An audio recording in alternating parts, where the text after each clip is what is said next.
किया 1860 में। उसका काम क्या था?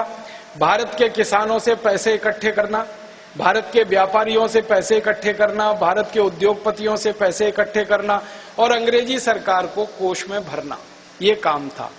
इसलिए उसका नाम दिया गया कलेक्टर। कलेक्टर माने टू कलेक्ट द मनी, पैसे इकट्ठे करने वाला अधिकारी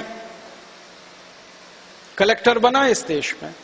अंग्रेजों ने उसके लिए कानून बना दिया, इंडियन सिविल सर्विसेज एक्ट। इस कानून के आधार पर एक परीक्षा ली जाती थी, उस परीक्षा में अंग्रेजों को सेलेक्ट किया जाता था और भारत में कलेक्टर बना के नियुक्त किया जाता था। उनका मूल काम था गांव गांव, गली गली, नगर नगर से धन पैसा वसूल करके अंग्रेजों के खजाने में जमा करते रहना। इसके लिए वो हुआ करता था। अब आजादी आ गई, 15 अगस्त आ गया, 1947 हो गया। वो कलेक्टर तो अभी भी जिंदा है इस देश में, वो कानून तो अभी भी जिंदा है इस देश में। बस अंतर इतना है कि उसको पहले इंडियन सिविल सर्विसेज एक्ट कहा करते थे, अब उसको इंडियन एडमिनिस्ट्रेटिव एक्ट कहा जाता है। पोस्ट तो वही है, अधिकार तो वही है, व्यवस्था तो वही है, उसमें कोई बदलाव नहीं। जितने अधिकार इस देश में अंग्रेजों के कलेक्टर को हुआ करते थे, उससे कुछ कम अधिकार नहीं है आजादी के 62 साल के बाद। अब अंग्रेजों के समय के कलेक्टर का थोड़ा चेहरा साफ सुथरा हो जाए, थोड़ा देखने में अच्छा लगे, तो नाम उसका कर दिया डिस्ट्रिक्ट मजिस्ट्रेट। कहीं कहीं उसको कहते हैं डिप्टी कमिश्नर। काम उसका वही है जो अंग्रेजों के जमाने में था, व्यवस्था वही है जो अंग्रेजों के जमाने में थी। और हमारे देश में ये जो नए कलेक्टरों को तैयार किया जाता है, उनका पाठ्यक्रम वही है जो 1860 में था, वही सिलेबस पढ़ाया जाता है उनको जो अंग्रेजों के जमाने में पढ़ाया जाता था। हमारे देश में एक मसूरी नाम का छोटा सा स्थान है, वहां पर एक कॉलेज चलता है ये कलेक्टर लोगों की ट्रेनिंग के लिए। मैं कभी कभी वहां व्याख्यान देने के लिए जाता हूं। दुर्भाग्य से मेरे जैसे लोगों को कई बार वो बुला लेते हैं, तो मैं उनसे यही पूछता हूं कि तुम पहले तैयारी करते थे अंग्रेजों के जमाने में, वही तैयारी अब क्यों करते हो? अंग्रेज तो चले गए इस देश से। वो कहते हैं राजीव भाई क्या करें, कानून नहीं बदला, सिलेबस नहीं बदला, जो सिलेबस हम पढ़ते थे उस समय वही आज पढ़ते हैं, कानून भी वही है, इतिहास भी वही पढ़ते हैं जो अंग्रेज लिखकर छोड़ गए थे। अपना इतिहास भी नहीं पढ़ाया जाता हूं।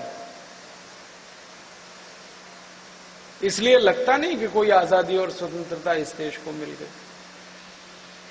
और एक उदाहरण देता हूं, 1860 में अंग्रेजों ने और एक कानून बनाया था, उसका नाम है इंडियन इनकम टैक्स एक्ट। ये 1860 में बना। और इसके थोड़े दिन पहले एक कानून बनाया था सेंट्रल एक्साइज एक्ट, केंद्रीय उत्पाद कर का कानून, वो थोड़ा पहले आया। और उसके 1860 में दूसरा आ गया इंडियन इनकम टैक्स एक्ट। इन दोनों कानूनों को बनाने के समय ब्रिटिश पार्लियामेंट में लंबी बहस हुई है। ये जानना बहुत जरूरी है हमको कि ये कानून आया क्यों। अंग्रेजों की संसद में बात हो रही है और ये अंग्रेज अधिकारी बात कर रहे हैं। वो क्या कह रहे हैं? वो कह रहे हैं 1857 में भारत में जो क्रांति हुई थी उसको वो विद्रोह कहते थे, क्रांति नहीं कहते थे, विद्रोह कहते थे। सैनिकों का विद्रोह था, ऐसा वो बोला करते थे। तो अंग्रेजी संसद में कह रहे हैं कि वो सैनिकों का जो विद्रोह हुआ था 1857 में, उस विद्रोह ने हमारी कमर तोड़ दी। ये खुद अंग्रेज कह रहे हैं अपनी संसद में। कमर कैसे टूटी? 10 मई 1857 को शुरुआत हुई मेरठ के एक छोटे से मोहल्ले से। भारतवासियों का गुस्सा इतना तेज था, उबाल इतना ज्यादा था कि अंग्रेज अधिकारियों के घर जला दिए मेरठ में 10 मई 1857 की शाम 5 बजे के आसपास। और कई अंग्रेज अधिकारी जलकर उसमें मर गए। जो भागे घरों से निकलकर, मोहल्ले और पड़ोस के लोगों ने उनको पीट पीट के मार डाला, उनको हंसिए से काट डाला, गर्दन काट दी। मेरठ में इतनी बड़ी क्रोध की अग्नि फैली थी उस समय। अगले दिन दिल्ली में शुरू हो गया। 11 मई, 12 मई, 13 मई, 15 मई तक दिल्ली के सारे अंग्रेजों का कत्लेआम हो चुका था। एक अंग्रेज दिल्ली में 5 दिन के बाद जिंदा नहीं बचा। फिर जलंधर में शुरू हो गई, होशियारपुर में शुरू हो गई, कपूरथला में शुरू हो गई। फिर ये क्रांति की लहर बरेली पहुंची, शाहजहांपुर पहुंची, सहारनपुर पहुंची। भारत के 350 स्थानों पर यह क्रांति 1 सितंबर 1857 तक फैल चुकी थी। परिणाम क्या हुआ? अंग्रेजों के दस्तावेज बताते हैं कि 3,64,000 से ज्यादा अंग्रेज इसमें मारे गए, इस क्रांति में। और भारतवासियों ने उनको हंसियों से काट दिया या लाठियों से पीट कर मार दिया, ऐसी स्थिति थी। माने साधारण भारतवासियों के मन में इतना गुस्सा और इतना प्रतिशोध था कि उन्होंने अंग्रेजों को खत्म किया। ये गुस्सा क्यों था? उसके कई कारण थे। उनमें सबसे बड़ा कारण ये था कि अंग्रेज बेतहा इस देश को लूट रहे थे, बेइंतहा लूट रहे थे। धन संपत्ति लोगों का लूट लूट कर इस देश से लेके लंदन जा रहे। अंग्रेज कितना लूट रहे थे इस देश को, एक ही उदाहरण देता हूं, सारे उदाहरण देने का तो समय नहीं है, वक्त नहीं है। एक अंग्रेज था, उसका नाम था रॉबर्ट क्लाइव। उसने कलकत्ता लूटा था और कलकत्ते को लूटकर जो धन जमा हुआ था वो लेके लंदन गया था। रॉबर्ट क्लाइव की ब्रिटिश पार्लियामेंट में पेशी हुई थी और उसको इंग्लिश प्राइम मिनिस्टर ने पूछा कि तुम भारत से क्या लेके आए? तो उसने कहा भारत से नहीं लाया, भारत के एक राज्य के, एक शहर के, एक इलाके से कुछ लेके आया।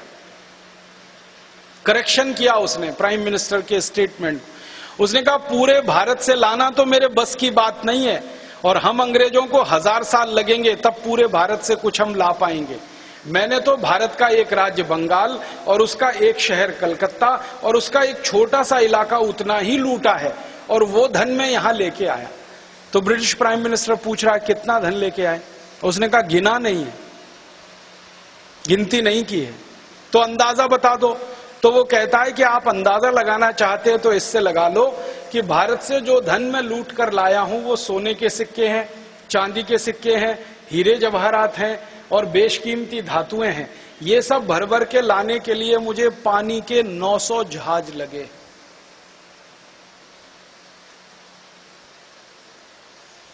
और ये घटना जिस समय की है, उस समय का पानी का एक जहाज इतना बड़ा होता था कि उसमें 60 से 70 मीट्रिक टन सामान आता था। आज जो पानी के जहाज हैं उनमें 250 से 1000 मीट्रिक टन सामान आता है। कुछ कुछ जहाज तो ऐसे भी हैं जिनमें 2500-3 हजार मीट्रिक टन सामान आता है। इस समय के जहाज बहुत विशालकाय हैं, लेकिन अंग्रेजों के जमाने के जो जहाज हुआ करते थे 60 से 70 मीट्रिक टन मटेरियल लेके जाते थे। अब एक जहाज में 60 से 70 मीट्रिक टन सामान आए, 1 मीट्रिक टन में 1000 किलोग्राम हो और ऐसे 900 जहाज भरकर सोने के सिक्के, चांदी के सिक्के, हीरे जवाहरात अगर एक अंग्रेज लेकर जाए तो कितनी बड़ी लूट है, अंदाजा लगाइए। और ऐसी लूट किसी एक अंग्रेज ने नहीं की थी, जितने अंग्रेज आए सबने लूटा इस देश। दस्तावेज बताते हैं कि ये अंग्रेज आया जिसका नाम रॉबर्ट क्लाइव, वो लूट के ले गया। 7 साल वो इस देश में रहा, लूटता रहा। फिर उसके बाद वॉरेन हेस्टिंग्स आया, उसने लूटा। फिर उसके बाद कर्जन आया, उसने लूटा। फिर लिनलिथगो आया, उसने लूटा। फिर लॉरेंस आया, उसने लूटा। फिर डलहौजी आया, उसने लूटा। फिर विलियम बेंटिंग आया, उसने लूटा। और ये लूट का सिलसिला तब तक चलता रहा जब लॉर्ड माउंटबेटन इस देश का आखिरी गवर्नर जनरल बन के आया। तो रॉबर्ट क्लाइव से शुरू होकर और माउंटबेटन तक अंग्रेजों के 84 गवर्नर जनरल इस देश में आए, सबने लूटा। किसी ने 7 साल, किसी ने 10 साल, किसी ने 12 साल, किसी ने 5 साल, किसी ने 3 साल। और ये सारा धन इकट्ठा हो होकर लंदन पहुंच गया।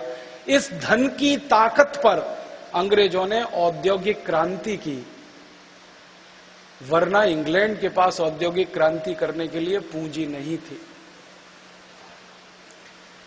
एक अंग्रेज की डायरी का एक वाक्य सुनाता हूं। उस अंग्रेज का नाम था जेम्स वॉट, आपने सुना होगा। भाप के इंजन का आविष्कार उसने किया। जेम्स वॉट अपनी डायरी में लिखता है कि अगर मेरा जन्म ईस्ट इंडिया कंपनी के भारत प्रवास के पहले हो गया होता तो मैं और मेरा आविष्कार दोनों ही मर गए होते। डायरी में आगे वो लिख रहा है कि मैं और मेरा आविष्कार क्यों मर गए होते।